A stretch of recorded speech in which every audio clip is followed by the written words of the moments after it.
Improving our cognitive skills can make everyday life easier. This video explains how. Do you know what is key to the success of a cognitive remediation program? First, cognitive remediation demands regular training, around 1 hour of training 3 times a week. It is important to log on regularly to do your exercises. It goes without saying that a good deal of motivation is required. Secondly, this training course is specifically made for you.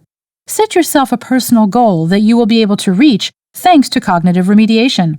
Remember that you are doing it for yourself. Third key to success, making a connection between the exercise performed on the computer and daily life. This is known as transferring skills. Training your ability to pay attention will help you concentrate better at work, for example.